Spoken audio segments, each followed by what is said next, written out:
Bueno, en esta oportunidad, amigos, queremos decirte que ya nos toca la última parte, la parte política.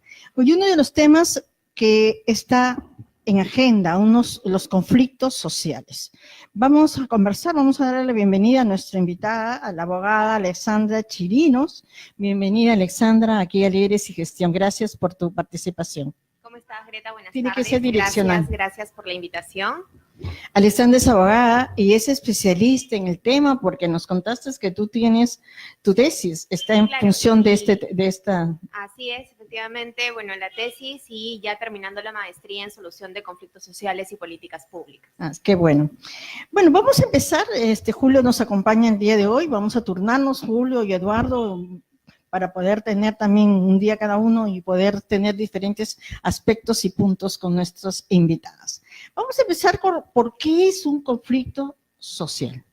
Bueno, definir el conflicto social tendría que decir básicamente que forman parte de nuestra vida y están en todos los escenarios políticos, sociales, económicos, culturales, porque es aquel punto en el que los objetivos o las metas que yo me he trazado tienen a atender concordancias diferentes o desavenencias con los intereses particulares de otro grupo, de otro sector o de otro actor involucrado. Ya trasladándolo al plano nacional, es aquella situación en la que intereses particulares, llámese empresas, comunidades, sociedad civil o del mismo Estado, contravienen o se contraponen a los de diferentes actores. Entonces, hay elementos, ¿no? Claro, para identificarlos. Que te permiten darte cuenta que efectivamente esas situaciones de disconformidad entre lo pactado, entre los acuerdos que pudiera tener la comunidad, el Estado, la empresa en particular, generan una situación de fastidio, de incomodidad cuando no se llegan a tener puntos símiles en esas tratativas. Bueno, en ese sentido yo quisiera preguntarte, se conoce que un conflicto por definición podría ser una oportunidad para resolver un problema que está latente, ¿verdad? En ese sentido, ¿cuál es la labor que el gobierno o el Estado desempeña en un conflicto? Bien. A nivel nacional tenemos dos entidades encargadas de evaluar los conflictos sociales, que es la Defensoría del Pueblo y la Oficina Nacional de Diálogo y Sostenibilidad, que está adscrita a la PCM. Son órganos encargados de analizar los conflictos sociales y emitir de manera mensual ciertos informes. Por ejemplo, a febrero del 2019, según la PCM, hay 189 conflictos a nivel nacional en diferentes materias sociales, socioambientales, de carácter territorial o conflictos de índole nacional, como es el tema de la reconstrucción, que es una alerta mediana, por así decirlo, porque no ha desencadenado en una crisis. Lo conveniente es que los conflictos no lleguen a esta crisis o situación de violencia, que claramente es cuando para la comunidad en general se hacen visibles, porque cuando existe la violencia es que muchas veces los medios de comunicación recién nos comentan de su existencia. Para ello tendría que decir que en este aspecto, dadas estas dos entidades, la Defensoría del Pueblo es quien maneja un enfoque preventivo de conflictos, una prevención intermedia que está destinada a identificar, por ejemplo, si es que se cumplen o no los acuerdos dados en algunas mesas de diálogo, si es que también por algún motivo se encarga de presionar a los órganos locales para que hagan una correcta supervisión, si en caso estuviéramos hablando de proyectos de naturaleza extractiva, una prevención ya estructural que está destinada, por ejemplo, al respeto a la consulta previa, el derecho que tienen las comunidades de ser consultadas si son viables o no para ellos los proyectos que se van a dar en su territorio. Y por último, la prevención de la violencia, que es muy importante esta cuestión en tanto, además de controlar y ver qué actores tienen la disponibilidad de diálogo, también frena un poco el abuso de poder que pueden entender algunas autoridades policiales. Eso iba también. ¿Por qué nos preguntamos, por qué hay conflictos sociales que se les va de las manos a los gobernantes, que duran años, décadas, como el de las Bambas, que tiene más de 15 años, y quizás algunos no hay un indicio de solución? ¿Qué aspectos tiene que ver para solucionarse? Hemos estado leyendo un poco que tiene que ver con la legitimidad también, que pueda respaldar y defenderse. Sí, influye mucho. Si es que nosotros evaluamos quiénes son los actores que operan, siempre hay intermediarios. Cabe decir que la presencia del Ejecutivo para la solución del conflicto no es ensimismada en la presencia del presidente, sino de un mediador encargado de ello. La presencia de las comunidades no es que todos los 40, 50, 60, 70 comuneros tienen presencia de conversar, tienen dirigentes que también los representan. El punto es en qué momento en esa interculturalidad nosotros podemos llegar al consenso. Como bien lo mencionabas en el conflicto de las Bambas, desde el 2004 ha sido un conflicto que 15 ha pasado años. por todas las etapas. Pero pareciera que no hubiera legitimidad porque ya aquí es un problema más económico, porque si ha sido 15 años, según lo que nos hemos estado enterando, el interesado, que es esta inversión, el Estado dio, pero se ha visto mucha burocracia, demasiada burocracia para resolverlo. Y ahí iba, ¿no? ¿Hay legitimidad en ese caso? ¿O hay intereses de parte de alguna de las partes, no tanto de comunidad? Porque según lo que nos hemos informado, ha habido un pago bastante fuerte, y entre paréntesis también ha habido una mala administración en cuanto a la comunidad del mismo alcalde, que ha recibido millones y no ha habido el impacto social en la comunidad. El alcalde está preso, ¿no? Claro, En este caso, ¿realmente cumple los roles de solución de un conflicto? ¿O no hay, esto va a quedar a libre para el siguiente gobierno, quizá? posiblemente, porque el conflicto es variable, cambian los actores, cambian las situaciones, cambian los escenarios. El conflicto de las Bambas tuvo una primera crisis cuando se demoraron en el cumplimiento del primer acuerdo, que era el pago por el que le daban al gobierno regional por toda la exploración que hacían, que era aproximadamente de 14 millones, si es que no me equivoco. Sí. Posterior a ello, el acuerdo no se cumplió en la fecha pactada, se continuó la exploración, se hicieron los diferentes operativos y tal, y siguieron esas comunidades con la desprotección. Eso ya genera un cierto índice de desazón, de sinsabor por parte de la comunidad para no creerle al Estado o no creerle a la empresa privada. Pero 1.140 millones y les dieron un nuevo pueblo, ¿no? Que a cada uno tuvo una casa de 500 metros cuadrados, aparte de dinero efectivo, y la comunidad tuvo tierras de 200 hectáreas, ¿no?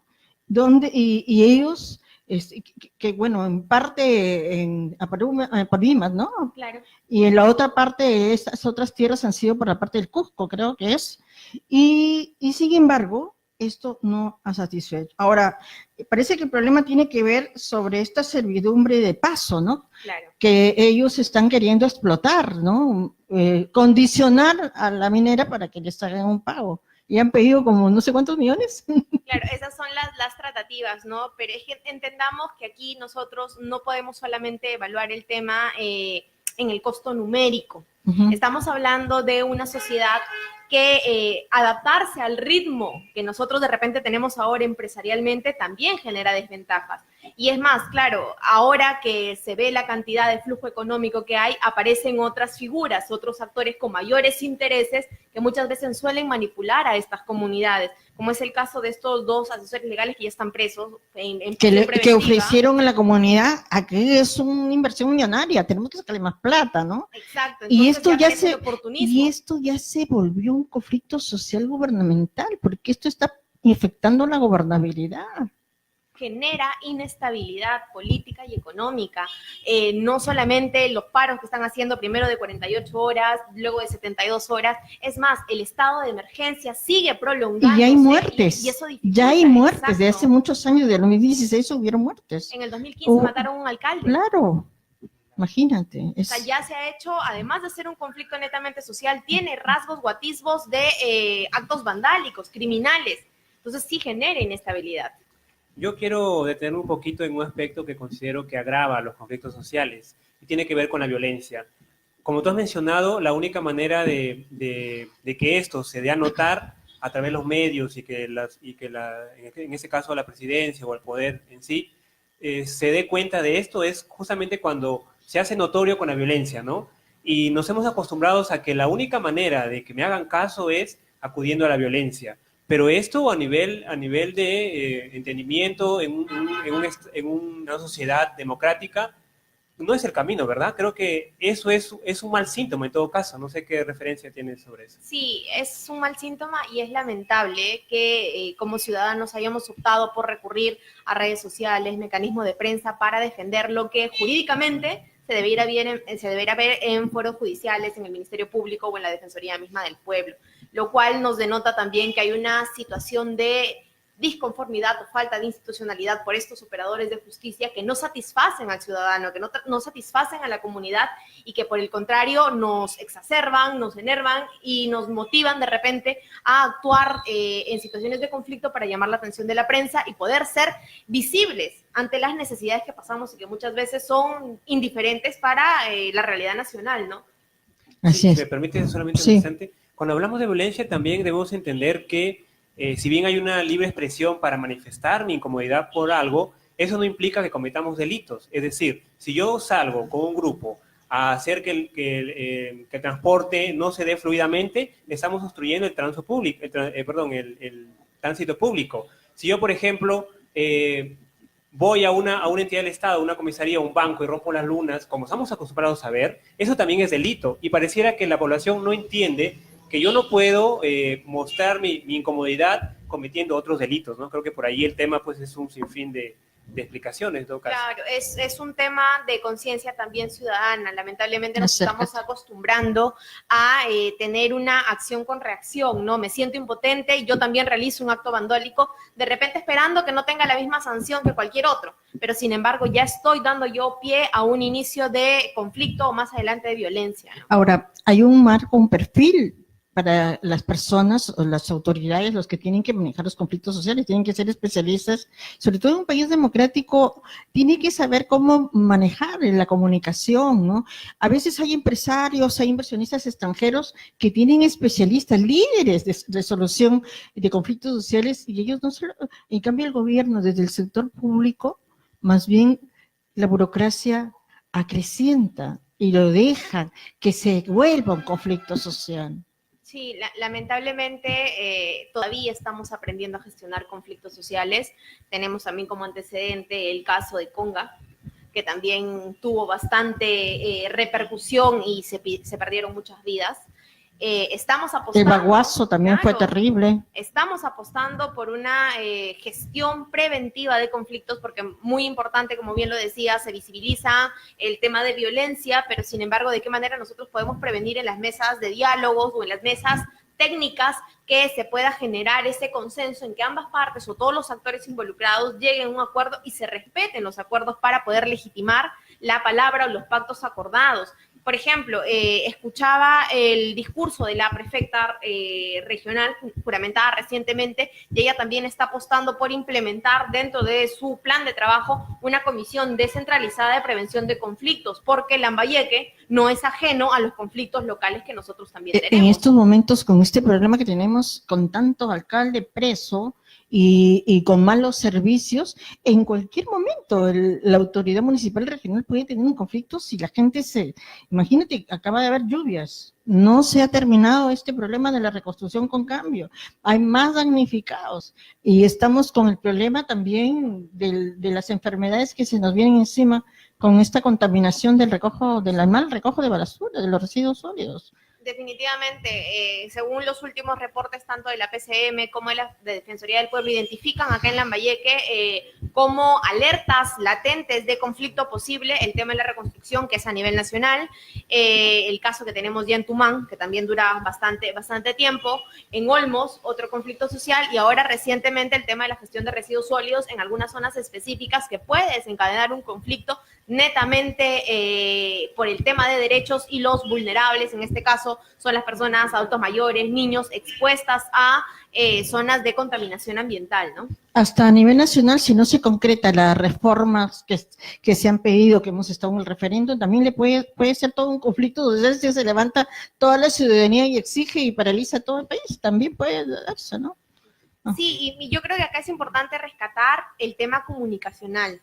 ¿Qué pasa con las instituciones públicas que se han acostumbrado de repente solo a ser prenseras, ¿no? foto y un pequeño texto, pero que no transmiten, que no comunican de verdad a la ciudadanía para generar cierta confianza, credibilidad, tranquilidad de todo el proceso que en gestión se viene realizando. Nosotros, por ejemplo, desconocemos, porque no se nos informa, o porque quizás no tenemos ese tiempo de ir a la municipalidad, qué se está haciendo, qué medidas se están tomando por el tema para la gestión de residuos sólidos. No se está gobernando en forma participativa, amiga, no funciona la mesa de coordinación participativa, y ahí está el silencio, la insatisfacción de la ciudadanía, no, las autoridades no recogen, porque no están activas, los gerentes tampoco, tanto municipales no convocan, no hay audiencias municipales, no hay audiencias regionales, ¿y cómo se enteran del clamor? Estamos ante una legitimación democrática porque ha sido ganado en elecciones populares, pero una legitimación social bastante pobre, ¿no? O sea, estamos con ese rechazo constante a la situación en la que estamos viviendo en este momento. Sí, solo para terminar, porque ya estamos con el tiempo justo, es importante lo que nos dice acá la especialista, porque va a depender mucho para resolver un conflicto social que el camino sea la comunicación y que haya en ambas partes una predisposición para llegar a una solución. Mientras que cada uno esté con su postura cerrada y no quiera llegar a la solución, pues eso, como tú has mencionado, dura años, 15, 20 años. Entonces, el camino no tiene que ser la violencia, el camino tiene que ser siempre la comunicación, ¿no? Creo que por ahí sí, es tu mensaje. El diálogo equilibrado. Lamentablemente, cuando ya se llegan a zonas de ponderación, ambas partes o todos los actores involucrados tienen que aprender a ceder un poquito. Nadie va a obtener el 100% de lo que desea. Hay que saber equilibrar las necesidades y las prioridades. Y un conflicto social se puede volver una oportunidad, porque cuando el gobierno resuelve la satisfacción de la ciudadanía y de las comunidades, esto va a ser pues buenísimo, ¿no? En todos los aspectos. Te agradezco mucho, Alexandra, por habernos instruido en esta temática que queríamos hace tiempo. Sé que vamos a explotar más tu conocimiento. Gracias por haber estado. Gracias a ti por la invitación, Greta. Gracias también. Okay, gracias. Gracias, Julio, también. Nosotros volvemos, amigos, el día de mañana con más aquí. Vamos a seguir tocando estos temas coyunturales. Gracias por tu sintonía a través de la señal abierta del canal 33.